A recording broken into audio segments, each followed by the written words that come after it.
Greetings, friends, and welcome to the Meet the High Rollers once a month stream. These are the folks that participate in the channel at the absolute highest level, the High Rollers, and I appreciate each and every one of them. They mean the world to me, and they have added, substantially to the earnings of this channel, which are... well, if you listen to other creators of late, have been challenged by the powers that be, the people that actually deliver you on YouTube, maybe just changing their philosophy. They don't like the new media they created so much in order to dominate television and other entities. So it puts them in the position where they are at odds with their very own creators, perhaps, or at least that's just how it feels. One of those things, of course, as a lot of you have pointed out, since yesterday, I discovered that all of a sudden there's a bunch of @ signs before names that end in numbers and a lot of other weird stuff, which means that your handle is not being reflected properly as it used to be. We used to call each other by the names that we had created, and now it's hard to distinguish who is who, despite even the avatars that are being presented. But we're not going to complain so much about that now. We spent the bulk of the last hour doing that. Let's talk more about what's going on with these amazing people, which includes, of course, my friend Morgan King. How are you today, Morgan? Doing good. That's awesome. I am grateful you're here. I'm also grateful to see this person back and in full function. It's our friend Lester, the Skeptic Tank Obsessions. Good to see him, my friend. Hello. It's great to see you. How are you doing, my friend? Well, waiting for an onslaught from work. Where the last week I put in a 16-hour day, and I think I'm more or less recovered from that. But it did help to be on an all-day flight from SoCal to the Northwest. So, oh boy. Yeah, that's the funny thing about Southwest is they don't do direct flights to my destination, which means you're bouncing. Yeah. I hate that. What I don't hate the fact is that you and everybody else that participates in today's stream are live on my channel, which means we are on our best behavior to not say anything super controversial that could endanger my channel and tear it down. So just a quick reminder for those of you on screen and everybody that's going to be coming in as we go along. Let's be mindful that this is my retirement income. So let's not be too wild out there. I want to say thanks again to Scott Westbrook, who was in the previous stream, who is in here now with 5 Culture Casino memberships. That's right. This is one of the ways that you can support the channel. One of the best ways you can support the channel, because we certainly are not in a position to rely on ads anymore. It seems to be. So thank you for that. And of course, we've got another super duper chat coming to us from our friend Mark. That's right. And Mark Fields with 10 Culture Casino cash saying, I'm about to do a movie doubleheader of Megan in 28 years.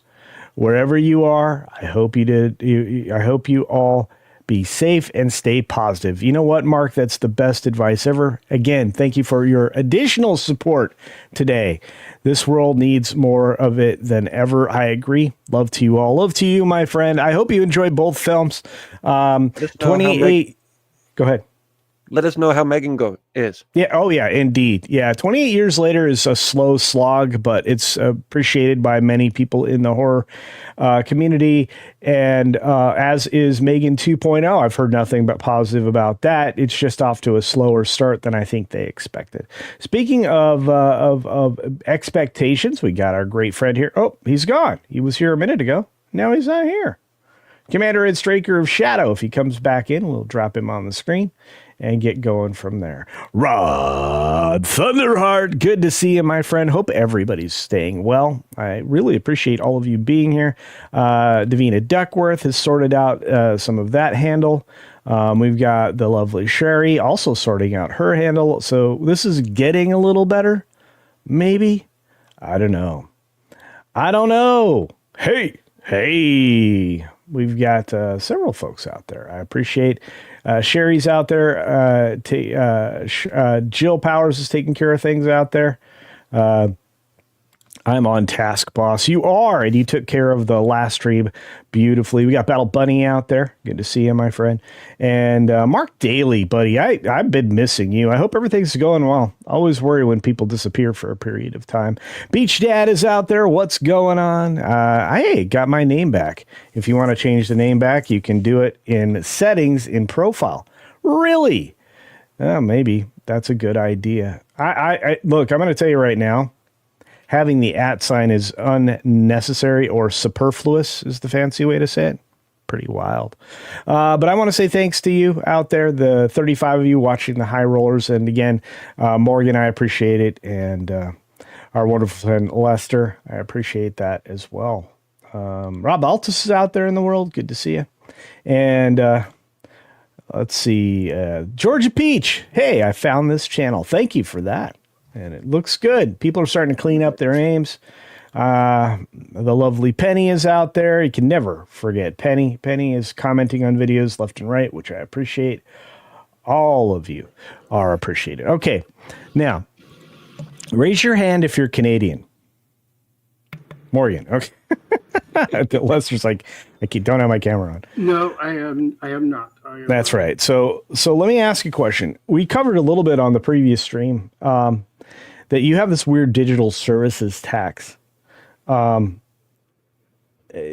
is actually set to hit anybody in the U.S. that's providing digital services starting Monday. Right now, the retroactively applied tax is worth about $2 billion of these companies' earnings from your country. This has driven another rift between the U.S. and Canada, because it only actually essentially works on the U.S. and their companies.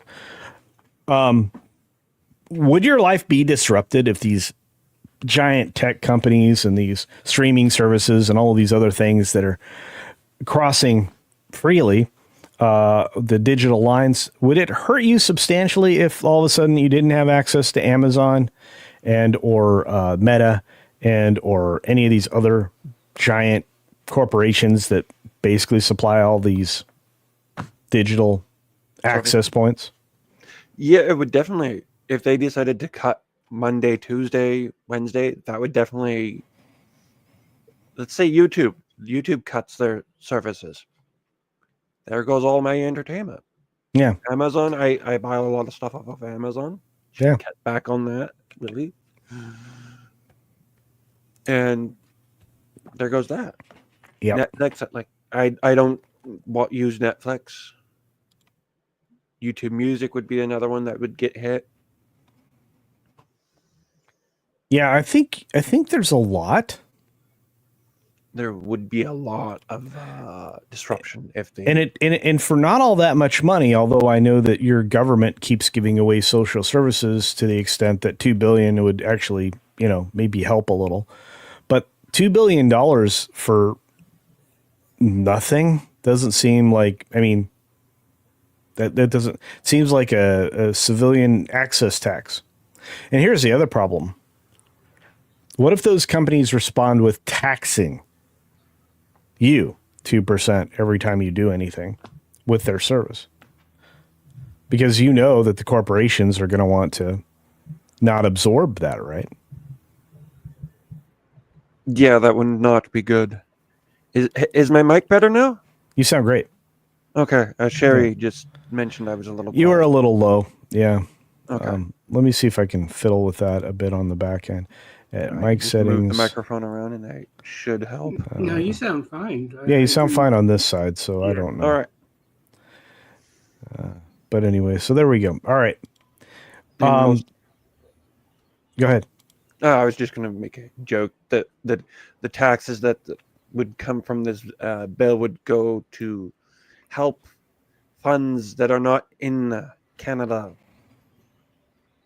Yeah, I just don't get it. But Lester, if you have any thoughts on this, feel free to weigh in. I just thought it was an interesting conversation because I was like reading through everything and all the varying coverage on it. And I'm going, this is pretty dumb.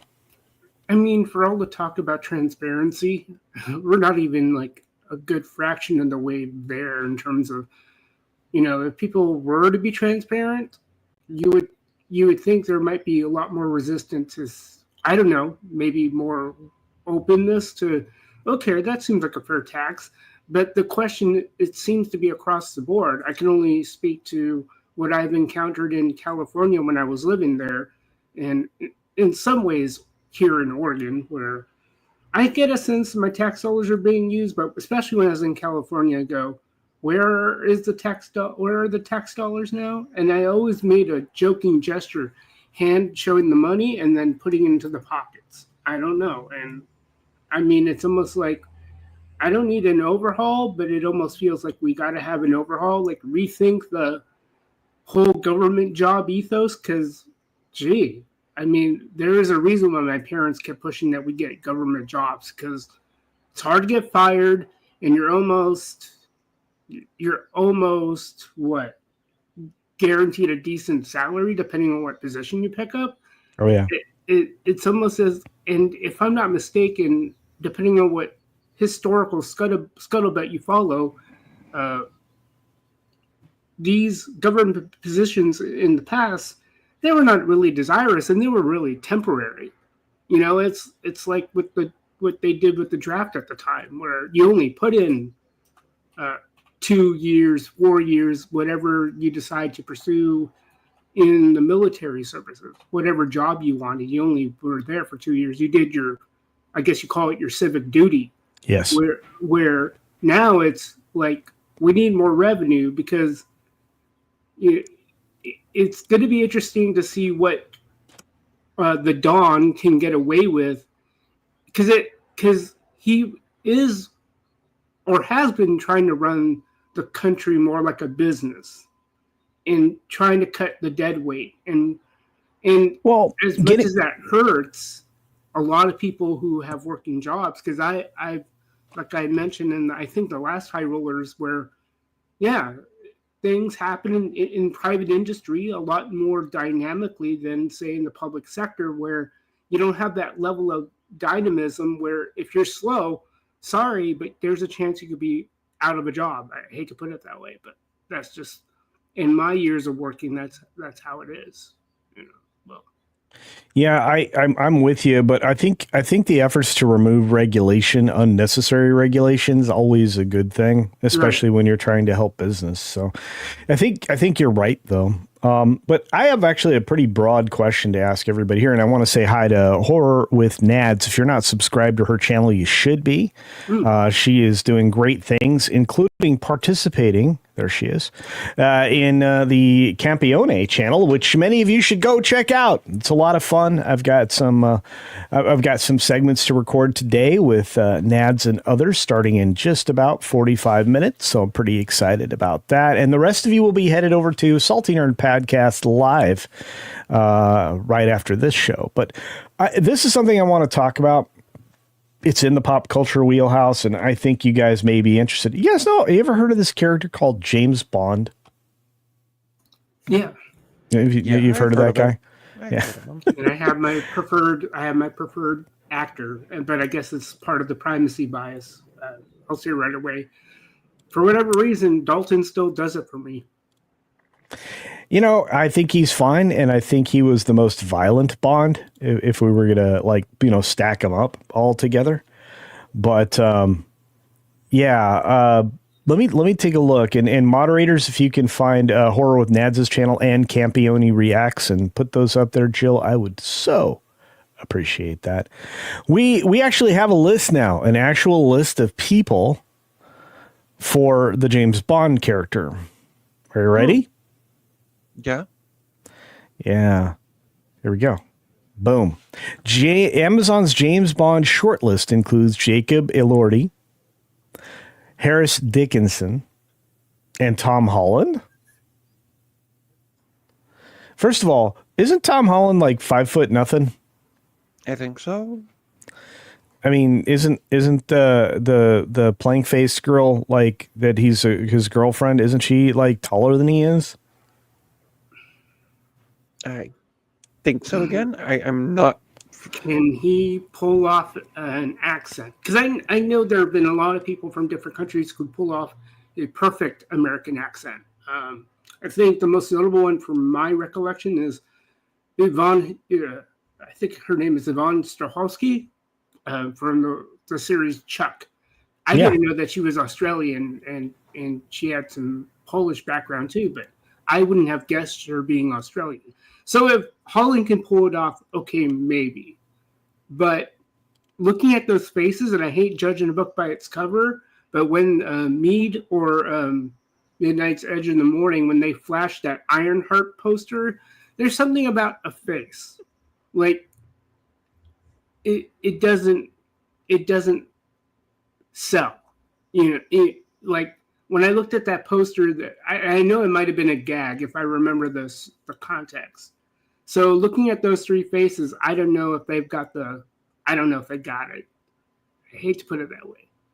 Well, the article here where I fished this from is from a reliable source. Jordan does great work over at World of Real. Yeah. And this is the short list right now. These are the top of the studio's list anyway. And there's been no official casting announcement, and none of the actors have signed to play 007, at least not yet. No formal meetings have happened either. Yeah. Yeah, anyway. And if that article is right about, based on the scuttlebutt I got about Denis, we'll see if he's going to have that level of influence. Okay. But like I said, they gotta find the person that will, because I don't know how well established Dalton was back when I got exposed to James Bond via his Living Daylights or License to Kill.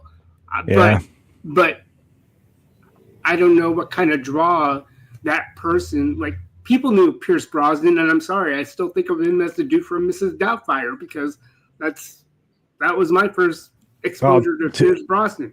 To me, it was Remington Steele. But okay. Yeah. And that's the thing. And so, nobody would blame you for thinking of it that way. And honestly, I think Pierce was a very fine Bond. There's only been one. I actually have a very low opinion of your favorite, to be fair, Timothy Dalton. But the problem is Bond tends to be cast too old and shouldn't be. Mm-hmm. And I think you're right about Denis actually having a lot of influence over this. There's our friend Commander Ed Straker of Shadow. Good to see you, my friend. But our good friend Mac. Hello. That's right. This is actually Mac. Now It's Known. You can follow Mac on Now It's Known on X and be informed of all of the behind the scenes data and everything that happens when it comes to media influence. I appreciate Mac's knowledge and Mac sharing it with us every day. So do follow Now It's Known on X. And he is correct. Tom Holland is British. Okay. And I stand pleasantly corrected, and I guess I'll watch that movie he did with. Who did he do that movie with? The Red Dead. I think it was the Red Dead Redemption. Was it? I think you're talking about not that Red Dead. It's the knockoff. Uncharted. Yes, Uncharted. That's the one. I guess I gotta watch that movie. I will tell you right now, Uncharted was poorly done. He was poorly cast in a role he really wasn't there. Commander Straker of Shadow has a camera on. Look at that. What's on, Commander? Oops, sorry about that. That's okay. It's just the top of your head. You were the forehead of power for a moment there. Yep.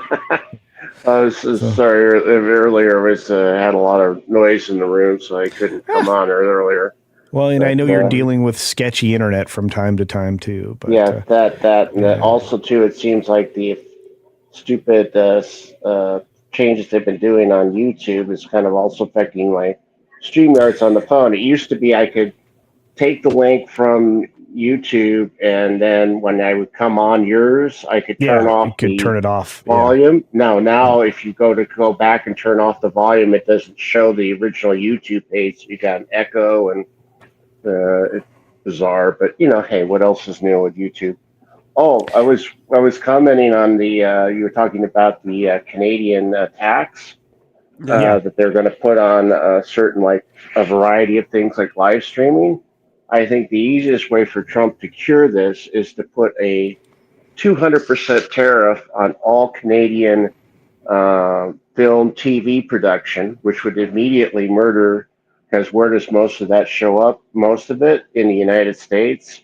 So Yeah. that would murder Their industry. Yeah, their film their industry, film and industry. television. And Yeah. then on top of that, for actors in the U.S. who are acting in these productions, he would put a 100% tariff or tax on the income they get from that. There you go. Overnight, you would have most of the American actors would be gone. Canadian actors who live in the United States most of the time, Yeah, so they wouldn't still want have that. to pay, that Tax, and that would yeah. be an instant cure because nobody would join the productions because they wouldn't want to pay the income tax penalty, nor production companies. Yeah, but honestly, it just all they would have to do is levy a tax against even the tech companies here to that are doing business in Canada digitally, because that's really what's the larger part of this is it's 3% of the earnings coming in per month, I think, is what it's touted as, or about a $2 billion tax that's going to be levied on Monday. I'm going to tell you right now, if I were a digital company like Google or like Meta or anything else, I'd just cut ties with Canada. And the populace of Canada, my friends like Morgan, would be affected. Sorry, Morgan. But I don't think it would last long, because I think you guys would rise up and say, this is really dumb. You've just eliminated all of everything, how I do business. Well, it could also be that I'm taking a kind of a Orwell spin, is that this could be the desired result. They want the reaction where they cut off the Canadians from outside media sources, and it's a great way of going 1984. Yeah, exactly. Mm-hmm. All right. Well, returning to the subject at hand, which is Bond.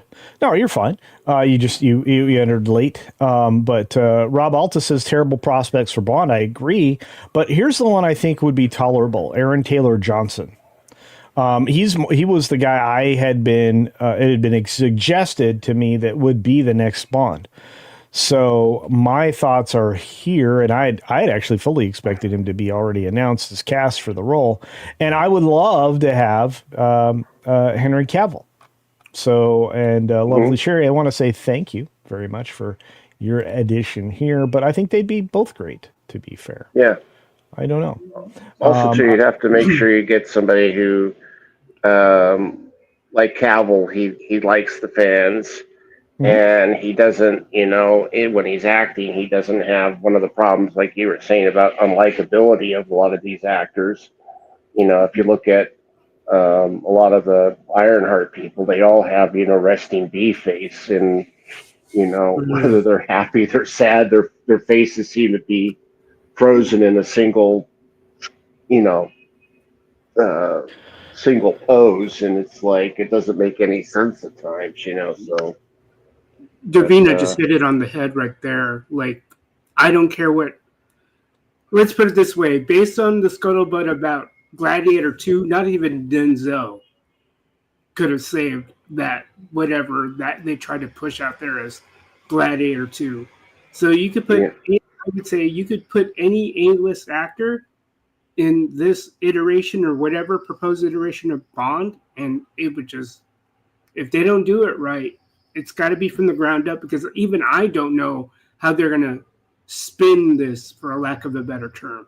Because what was the whole point of killing off that Bond in that whatever you want to call movie, No Time to Die? So it's like, how are they going to do this? Yeah.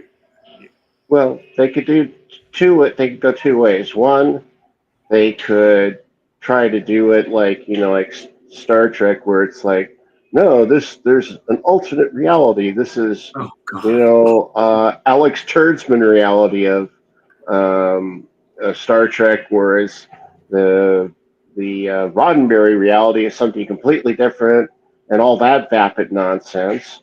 Or they could do what Hollywood's classically done in the past, when they have, like back in the 30s and 40s or up to the 70s, where they have a sequel that's a brain fart. They just ignore it completely and start it all over again, but not without an origin story, because the character's already established. So you just pick, instead of picking, Goldfinger, you pick up, let's say,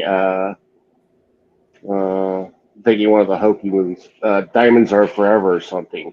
Well, Where, Diamonds Are Forever is a great Sean movie. Connery comes back, and it's like, well, we're going to ignore everything else that happened between it when Sean Connery left, and then after that movie, you've got the oh my god, I can't think of the actor's name. He played the Saint on TV and stuff. Roger Moore.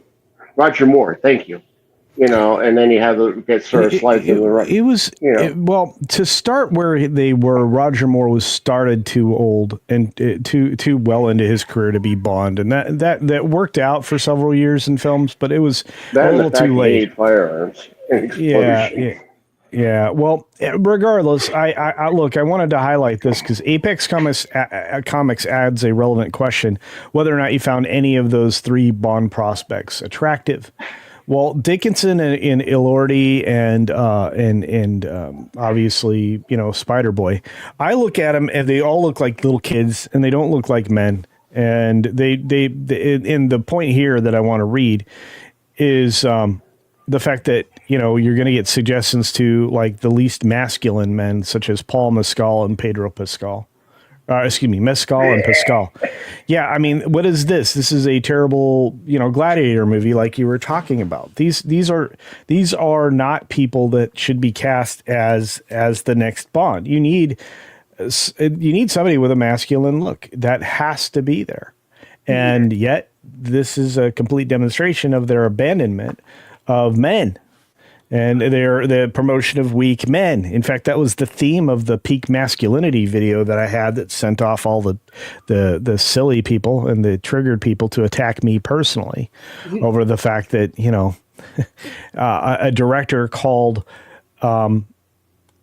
him, Pedro Pascal, peak masculinity for Hollywood. Well, the thing I looked at, again, going back to those mug shots, I don't know. Like, I don't delve too much on my own sex. So, like, I don't look at these things. But something about I don't know what the typical or the masculine James Bond hairdo would look. And I'm just trying to picture in my head, how can you make masculine or make cool their hairdo? Like, I guess the closest thing would be Holland's mop, but I don't know about the guy in the middle, and especially the one on the left. It's like, what do you got to do hairstyle-wise to make them not too metro, but I don't know. I don't know what... Cut number 3. Oh, go ahead. Buzz cut number 3 on all of them. That would work. Buzz cut number 3. Okay. All right. Very, very short, not bald, but you start there, then you put a wig on that gives you the correct masculine, like Sean Connery's hair, or got to give him a toupee to play the role. Okay. Yeah. Well, look, I never really cared so much about the hairstyle, although it does seem to make the appearance very unique. And to say that Dalton's hair was peak Bond, it wasn't. I mean, Sean Connery still had the best hair. He also was not wearing all of his own hair in a lot of those movies. But, okay. Well, yeah, again, I'm being corrected every moment. No, that's cool. I didn't know that, but I'm just saying is because the only danger I fear is they make them look too young. So the question is, who's the audience? And that we don't know. We don't know if they're trying to attract I don't know what you'll call it, the Bond diehards or the Bond genuines or the ones who really are into Bond on a genuine level, or are they trying to attract an audience that's not there? They're trying to attract the modern audience. Sorry for interrupting. Well, there actually isn't a there. Yeah, exactly. There isn't one. And look, I mean, even if you were to suggest that you combine all humanity together and suggest that some of the estimates that have been made recently are correct, like 12% of people identify as something than, what we would consider social norms. What would that What would that mean? That you're only targeting with what you're making that 12%, let's say, at most? I think that's a real issue for corporations, and I think that they're reaping the benefits of that because it's going to turn off a substantial portion of your audience, and you only gain 12% if you get everybody. Well, that doesn't ever seem to show up. So I want to kind of change. Problem. They never do. I want to try to change subjects real quickly because I do have a considerable theme park audience here, and I don't know if you guys enjoy, going to themed attraction locations such as Disney or Universal or any of that, or even coaster parks that I used to enjoy. But I have to say that of the most inept people on this planet, Disney seems to be taking the cake. They recently rebuilt the front part and a substantial portion of the largest theme park that they have by land mass over at Epcot, and they did such a poor job that they keep having things fall apart. Oh, yes, the pop-up walkway. Exactly, yeah. The World Epcot celebration has been roped off once more. This is a story from today because we've been talking about this multiple times. And the supposed fix for the in-ground lighting just continues to pop up, creating another tripping hazard for guests. This is an ongoing problem that should not exist because they did not build this well to begin with. Well, if you do any kind of project of any sort, you discover quickly drywall screws are only a cure for drywall. That's true. Yeah. And you know what? You point out correctly that, I was saying that that's what those were. And then they took some white out to cover them up. If you look at this thing is less than 2 years old. And this here is just another pop-up of this, translucent plastic that they put over the top of whatever lighting system they decided to install. This, to me, is an indication of just how lazy they were. And I've seen iterations of this done well with clear acrylic that was essentially scuffed up on one side that would stay flat and support weight for decades. There was no reason to go with untested materials, which is what I would say these translucent plastic bits are. And to me, this looks like food grade plastic that you would use for cutting boards. That definitely looks like. Go ahead. I was going to say you can add other things besides lazy. It's more incompetent and inept. That was where I was kind of going with that because wasn't there reporting that they've increased the prices of admission, or at least the costs have gone up for the consumers or the attendees at the park? Is that correct? That they've recently? There's constant inflation.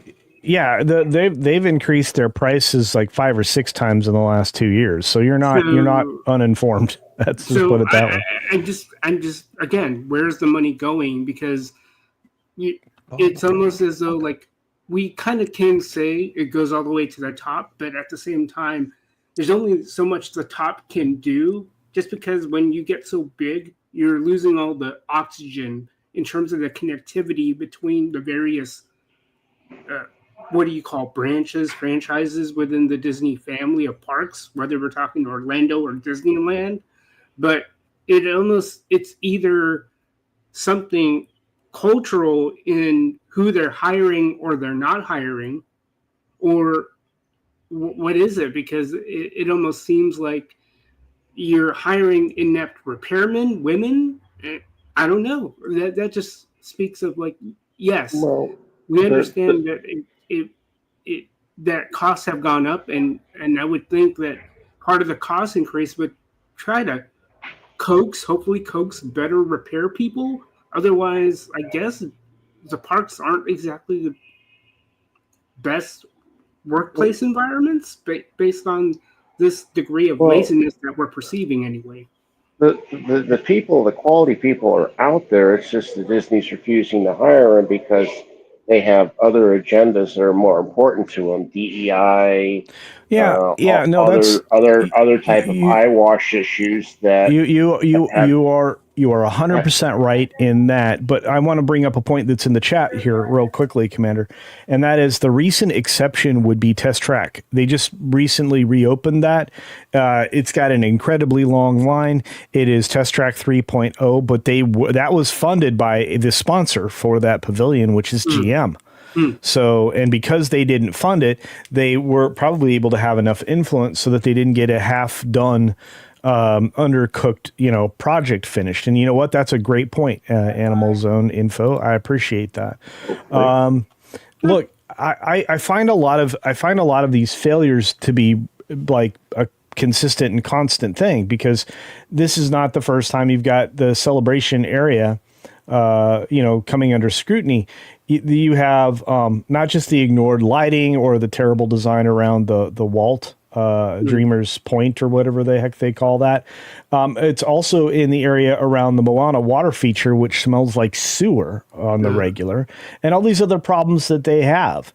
And I never want to be remiss when it comes to theme parks, but the least you can provide your guests is a place that's clean and healthy smelling, and has plants that don't look like they're dying, and all of the other issues that we've never had at Disney, but all of a sudden, in the last decade, they've started to show up. I mean, this is what the lighting area used to look like, and then, now it's a tripping hazard for everybody. They don't build things for the future. They build things for the now, which is a huge mistake. They don't have forward-looking vision. Yeah. And when Imagineers build attractions and infrastructure, they used to build them to endure like 30 years of wear and tear. Consider this park, Epcot, grand opened in 82. After about a year and a half to 2 years of construction, it was done expediently, including the giant globe that was on top of the cement pylon-driven structures to support that like ridiculous number of tons of steel over people's heads. I'm starting to get worried that anything that's being built now could be the equivalent of tofu drag from China going forward. That makes me less confident to get on attractions at Disney than I've ever been. That's a real problem. I was going to say something to that effect, that they were learning the wrong lessons when they went and globally collaborated with people of questionable repute, if you know what I mean. Sure. But this is where I don't like using it. My cold, hard side of my ethos pie, I call it, where I'm of two minds when it comes to customer service: front end, back end. Front end, you got people with the smiley faces and whatever you want to call it, customer facing or on stage. And so the question is, for a business, and it's going to put a lot of people out of work, or certain people out of work. So I don't know about you, Culture, but I rarely, this is just me, and I think I get it from my mom, but it's one of the things that I don't, the least of my worries is being greeted by someone who has a smiley disposition. Now that helps the vibe, I get it.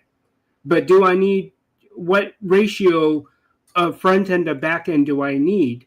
And it seems like that ratio has been skewed in the wrong direction when it comes to these parks, because the back end part of it for me is, and I remember this in retail, I want to make sure that everything's in the right location. Like in retail, you want to make sure your discount and your percentage off, your discounted products, that headline is in the right product. Otherwise, you're going to get a shouting match between the customer and the person at the register when they ring up a product. I'm sorry, that is for a different product, or that discount is not applicable to that product. So in the parks, and from what you're seeing, it's not much attention is being paid to that ride experience. Like you said, that there was that ride that smelled like sewage. Yeah, well, actually, yeah, it's just the water walkway. And not only that, they actually have had multiple sewage leaks, as that particular story on that Park Place goes into detail.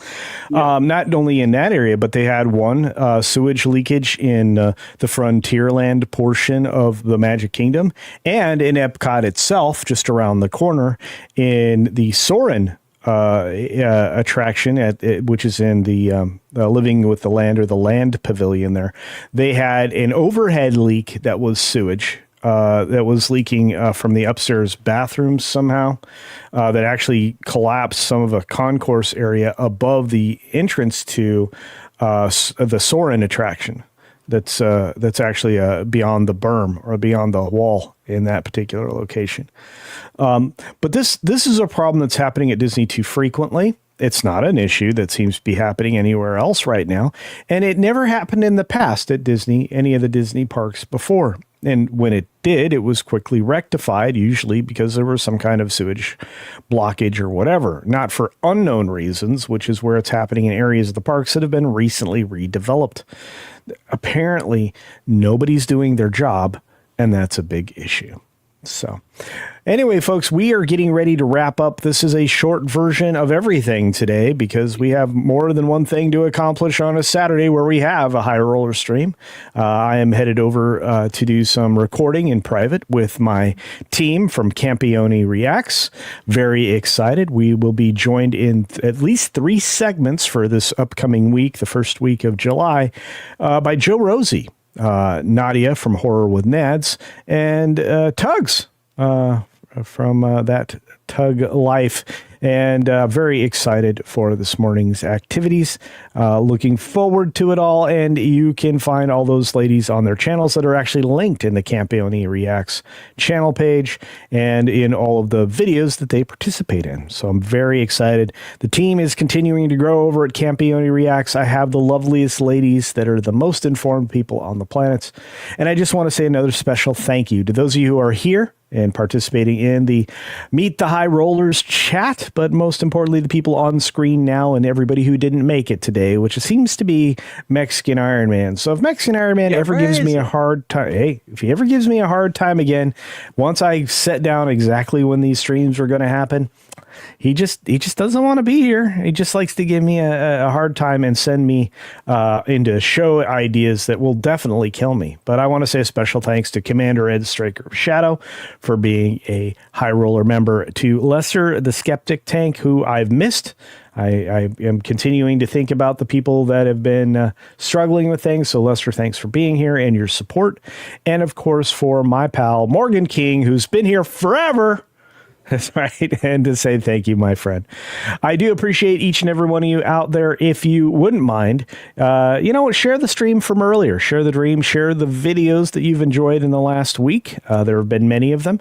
And go and check out the one about peak masculinity, because the chat is bonker sauce. It was amazing. Somebody must have put me in a Reddit, like, go get this guy. It was pretty funny. So.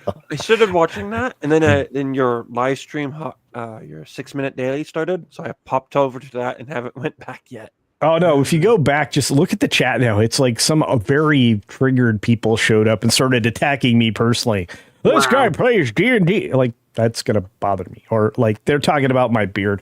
I'm going to shave again here pretty quick. And then I think after that, we're going to get the chin strap. But I just think it's really funny because, you would think I'd been more attacked when I had the beard down to my, my midriff. But I just want to say thank you. You guys are amazing. Check out my buddy Zax. He's great. He gets kicked around by the tube on the regular. He doesn't deserve it. And to any and all of you people, that make this channel possible, to those of you that gift subs, to those of you that send the super chats, those of you who do the super thanks on my videos, which I think is kind of a neat feature. I just want to say thank you, because right now it's hard to get advertisement on the channels, and I think I'm not the only YouTuber that's talking about this, but I'm trying not to complain, just mentioning it here because I'm amongst friends. On that note, Morgan, thank you again. Lester, thank you again. Commander Ed Straker, thank you again. And to even Mexican Iron Man, who didn't bother to show up, thank you. On that note, I am off to grab a drink and get ready for my recording session. Do subscribe to all the friends in the chat that we've had out here today, including Now It's Known, otherwise known as Mac on X, amongst Horror with Nads and all the other folks here that have amazing channels. I think even Dr. Jill has a channel over there, etc. I know Apex has a channel. There are many of you out there that have channels. Please check each other's channels out and support each other. It's very important. And support my YouTube cousin, Lorena Creole, because she is criminally undersubbed. On that note, I'll say it once again. Be sure to take care of yourself. Wait, what is this? Why does culture mispronounce advertisement? Rodimus Supreme. I believe that's the proper English way to say that word. Am I incorrect? I believe so. No, I've heard it say advertise. It's almost like a potato, but that's Yeah. me. It's either or. Either. Yeah, yeah. I can say advertisement. I can. English. Yes, but I like advertisement. Yeah, It's the same thing as aluminium. Yes. yeah. You know, Yeah. so So which good. I also like to say it that way. It makes it more proper.